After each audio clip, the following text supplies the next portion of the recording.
2019 के लोकसभा चुनाव के मद्देनजर केंद्रीय मंत्री महेश शर्मा ने गौतम बुद्ध नगर के एक गांव का दौरा किया। इस दौरान उन्होंने बीजेपी के पक्ष में वोट देने की अपील की। इसके साथ ही पूर्व मंत्री रहे वेदराम भाटी के साथ जीत और सम्मान दिलाने के लिए लोगों से निवेदन भी किया। इस दौरान हमारे एसोसिएट एडिटर हरकेश सिंह ने महेश शर्मा से खास बातचीत की।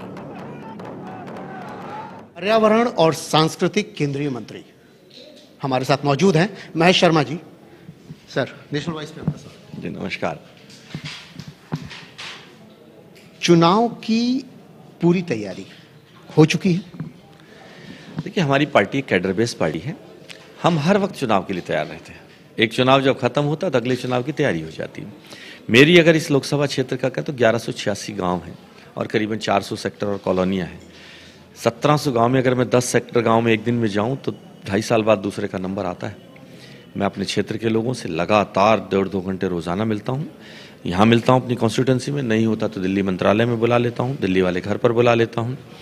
और योजना की तहत की दृष्टि से मैं समझता हूं कि लगातार ये सतत प्रक्रिया, आप समझिए पिछले इस लोकसभा क्षेत्र में 5 वर्षों में 5,66,000 नए वोट ऐड किए गए हैं। हमारे कार्यकर्ताओं का मैं तो बधाई देता हूं कि हर आने वाले व्यक्ति को मौका देते हैं कि वो लोकतंत्र की इसमें आहुति डालें। तो ऐसा नहीं है, हम सब लोग मिलकर अपने इस राजनीतिक व्यवस्थाओं का हिस्सा है और हम सब लोग मिलकर लगातार काम करते रहते हैं। चुनाव ही एक हिस्सा है, वो तो एक लगातार देश के कोने में कहीं ना कहीं चुनाव होते रहते हैं। एक बड़ा महत्वपूर्ण प्रश्न है खुर्जा पावर प्लांट, इसके बाद नोएडा का पूरा मेट्रो एक्सटेंशन जाल, इसके बाद आपने जेवर का एयरपोर्ट वो भी, और हमने आपको एक सुना भी कि आप सांस्कृतिक तौर पे एक पाक जो सेंटर है, खाना पकाने की जो विधि का सेंटर है, वो भी आपने प्रोसेस में लिया। ये सारा कुछ आपने किया, बहुत बेहतर किया। लेकिन जिस नरेंद्र मोदी के अंडर में आप काम कर रहे हैं, जिस प्रधानमंत्री के अंडर में आप काम कर रहे हैं, उनको माना जाता है कि मार्केटिंग के गुरु हैं।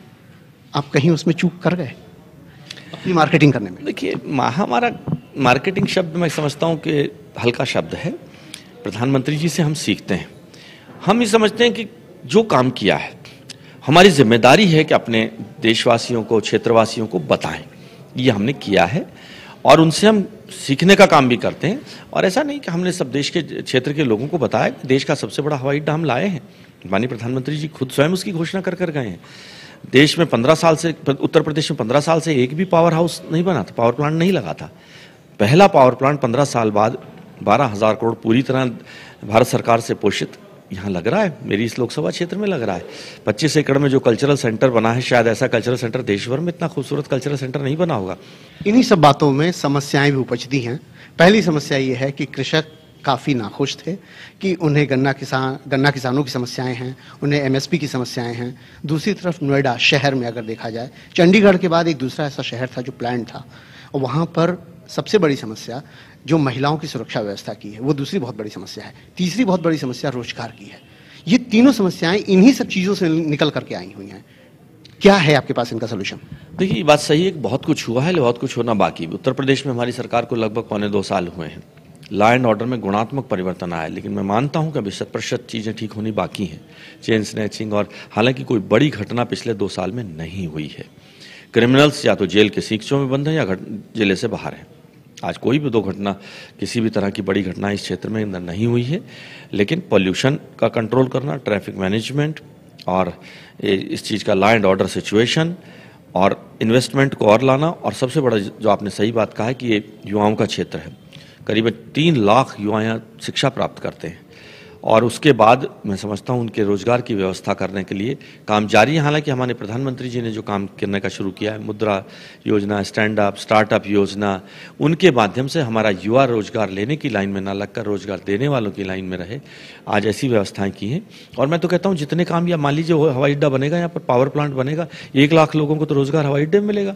एक और महत्वपूर्ण समस्या है, जिस तरह का ये शहर है वहाँ भूमाफिया और बिल्डर्स, ये बहुत बड़ी समस्या है पूरे इस इलाके में। उनको निपटने का कोई आपके पास तरीका? देखिए, हमने कहा एक दृढ़ इच्छा शक्ति, वो दृढ़ इच्छा शक्ति हमारे प्रधानमंत्री, हमारे मुख्यमंत्री जी में है और उन्होंने दिखाई। और क्राइम पर बहुत ज़्यादा कंट्रोल, भूमाफियाओं पर बहुत ज़्यादा कंट्रोल हुआ है। अब कोई ऐसी घटना पिछले 2 सालों में नहीं हुई है और मुझे उम्मीद है आने वाले समय में इसमें और सुधार होगा। इसके लिए हम प्रयासरत हैं। धन्यवाद। आप थे श्री महेश शर्मा जी। पूरा भरोसा है कि गठबंधन इनको असफल नहीं कर पाएगा, जीत ये हासिल करेंगे और अगले टर्म में उन बाकी समस्याओं का भी समाधान निकालेंगे जो अभी इस समय मौजूद हैं। विजय के साथ मैं हरिकेश कुमार सिंह, नेशनल वॉइस।